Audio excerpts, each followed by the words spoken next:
और भाजपा के प्रदेश अध्यक्ष दीपक प्रकाश ने आरोप लगाया है कि झारखंड में आयुष्मान भारत में बड़ा घोटाला हुआ है। उन्होंने कहा कि इस घोटाले में स्वास्थ्य विभाग पूरी तरह से शामिल है। में हेल्थ डिपार्टमेंट पूरी तरह से शामिल है, पूरी तरह शामिल। अरे डॉक्टर की क्या मजाल, भ्रष्टाचार हो रहा है, करप्शन हो रहा है और मंत्रालय चुप है। आज तक कोई मंत्री का उसका स्टेटमेंट नहीं, अखबार में बोल रहे हैं, हम लोग बोल रहे हैं कि घोटाले हुए, उसकी जांच नहीं हुई। और ये सरकार भी गजब है। हम डीसी पर आरोप लगाते हैं कि डीसी महोदय अपनी सास के नाम पर लीज लिया, लेकिन आज तक उन पर कोई कार्रवाई नहीं हुई। कोई अपनी पत्नी के नाम पर अनुबंध पदाधिकारी लीज लेता है, उस पर अभी तक कार्रवाई नहीं हुई। ये क्या है? और मैं जानता हूं कि मैं अफसरों के बारे में जब बोलता हूं तो झारखंड मुक्ति मोर्चा के नेताओं के पेट में दर्द होता है। और इसी खबर पर ज्यादा जानकारी के लिए रुक करेंगे अपने सहयोगी पंकज प्रसून का, जो हमारे साथ न्यूज रूम से लाइव जुड़ चुके हैं। पंकज, दीपक प्रकाश का एक बड़ा बयान सामने आया है। उन्होंने आयुष्मान भारत को लेकर कई सवाल खड़े किए हैं, क्या है पूरी जानकारी? आपने बिल्कुल सही कहा खुशबू। झारखंड भाजपा के प्रदेश अध्यक्ष दीपक प्रकाश ने आज प्रेस कॉन्फ्रेंस के दौरान बड़े आरोप लगाए हैं।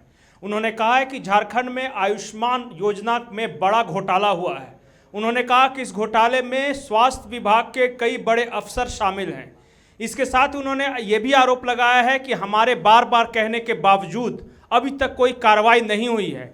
उन्होंने कहा कि जो कोरोना काल चल रहा था उस दौरान रेमडेसिविर को लेकर एक बड़ा घोटाला हुआ है और जिसका खुलासा जल्द ही किया जाएगा। कई स्वास्थ्य विभाग के कुछ बड़े अधिकारी इस रेमडेसिविर घोटाले में शामिल हैं और आयुष्मान योजना, ये दो मामले ऐसे हैं जिसमें स्वास्थ्य विभाग पूरी तरह संलिप्त हैं। हालांकि उन्होंने सीधे स्वास्थ्य मंत्री का नाम तो नहीं लिया, लेकिन इतना जरूर कहा कि स्वास्थ्य मंत्री के संज्ञान में सारी बातें थी। और उन्होंने एक बार गलती से सार्वजनिक मंच पर कहा भी था कि घोटाला हुआ है, लेकिन उसके बाद भी कोई कार्रवाई नहीं की। गंभीर आरोप हैं भाजपा की ओर से, खास करके झारखंड के स्वास्थ्य विभाग की बात करें तो। जी, यहाँ पर प्रदेश अध्यक्ष दीपक प्रकाश ने प्रेस कॉन्फ्रेंस किया था पंकज, और इसमें और भी कई अहम बातें उन्होंने रखी होंगी, क्या कुछ जानकारी है उस पर? देखिए खुशबू, 3 मुद्दे पे ये प्रेस कॉन्फ्रेंस था। पहला मुद्दा था जो कल झारखंड मुक्ति मोर्चा और कांग्रेस का एक प्रतिनिधिमंडल था, वो चुनाव आयोग से मिला था। उस प्रतिनिधिमंडल ने ये मांग की थी कि जो जेपी नड्डा का जो कार्यक्रम हुआ था रांची में, वो आचार संहिता का उल्लंघन है।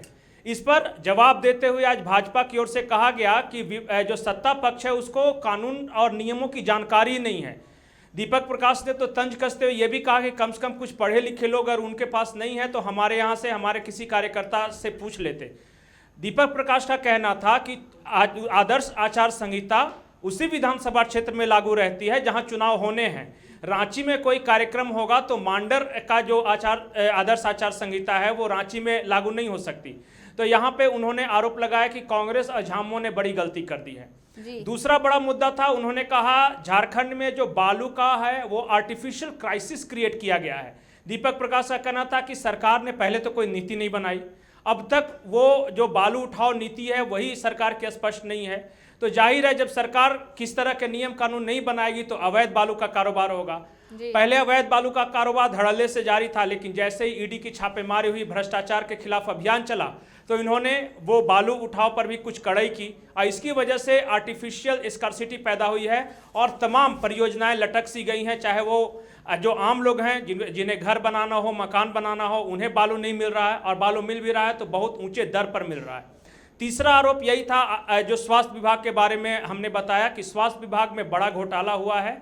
ये घोटाला जो स्वास्थ्य विभाग के कई अधिकारी इस घोटाले में शामिल हैं और रेमडेसिविर को लेकर खास करके कोरोना काल में एक बड़ा घोटाला है जिसका जल्दी पर्दाफाश किया जाएगा, ऐसा भाजपा के प्रदेश अध्यक्ष ने कहा है। जी पंकज, तमाम जानकारियों के लिए बहुत बहुत शुक्रिया। तो आपको बता दें कि आज राजधानी रांची में भाजपा कार्यालय में भाजपा के प्रदेश अध्यक्ष दीपक प्रकाश ने एक प्रेस कॉन्फ्रेंस किया था और इस दौरान उन्होंने आयुष्मान भारत को लेकर कई सवाल खड़े किए हैं इस पूरे मामले पर। उन्होंने कहा है कि झारखंड में आयुष्मान भारत में बड़ा घोटाला हुआ है।